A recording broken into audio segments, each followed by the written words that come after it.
नमस्कार दोस्तों। ताइवान को लेकर चीन और अमेरिका के बीच तनाव अपने चरम पर है। चीन अपनी परमाणु ताकत को तेजी से बढ़ा रहा है, जबकि अमेरिका इसे रोकने के लिए लगातार नई रणनीतियां बना रहा है। लेकिन सवाल ये उठता है कि क्या ये तनाव परमाणु युद्ध की तरफ ले जा रहा है? क्या अमेरिका की कोशिशें चीन को ताइवान में किसी बड़े कदम से रोक पाएंगे? आज के इस वीडियो में हम इसी सवाल का जवाब ढूंढने की कोशिश करेंगे, तो आप अंत तक जुड़े रहें और समझिए इस मुद्दे के हर पहलू को। ताइवान को लेकर अमेरिका बार बार अपनी चिंता जता रहा है। चीन ने ताइवान पर आक्रामक रवैये अपनाते हुए अपनी सैन्य ताकत को तेजी से बढ़ाया है। पेंटागन की रिपोर्ट बताती है कि 2030 तक चीन अपने ऑपरेशनल वारहेड की संख्या को दोगुनी कर सकता है। इसका मतलब है कि चीन के पास जल्द ही 1000 से भी ज़्यादा परमाणु हथियार होंगे। साथ ही चीन ने अपने परमाणु लॉन्च करने की क्षमता को कई गुना बढ़ा दिया है और अब वो मिसाइल साइलो, सड़क मोबाइल सिस्टम, पनडुब्बियों और विमान से भी परमाणु हथियार लॉन्च कर सकता है।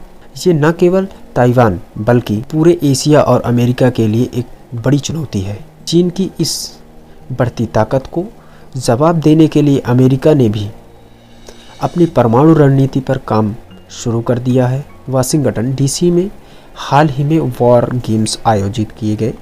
ये युद्ध अभ्यास CSIS और MIT जैसे संस्थानों द्वारा किए गए, जिनमें सैन्य विशेषज्ञों ने चीन की चुनौतियों का विश्लेषण किया।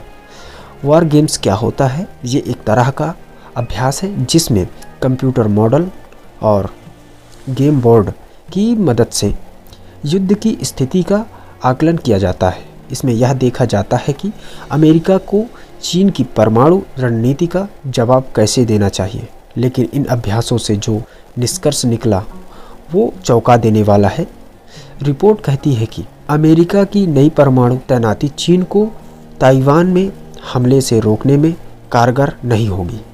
यहाँ तक कि विशेषज्ञों का मानना है कि अमेरिका को परमाणु हथियारों की संख्या बढ़ाने के बजाय दूसरी रणनीतियों पर ध्यान देना चाहिए। दूसरी तरफ चीन ने इन आरोपों को खारिज कर दिया है। बीजिंग का कहना है कि अमेरिका अपने परमाणु हथियारों के विस्तार को सही ठहराने के लिए चीन पर बेवजह आरोप लगा रहा है।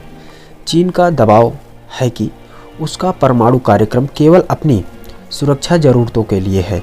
लेकिन सच्चाई यह है कि चीन लगातार ताइवान पर दबाव बढ़ा रहा है। विशेषज्ञ मानते हैं कि अगर ताइवान को लेकर तनाव और बढ़ा तो यह संघर्ष परमाणु युद्ध का रूप ले सकता है। यह पूरी दुनिया के लिए एक बड़ा खतरा भी बन सकता है।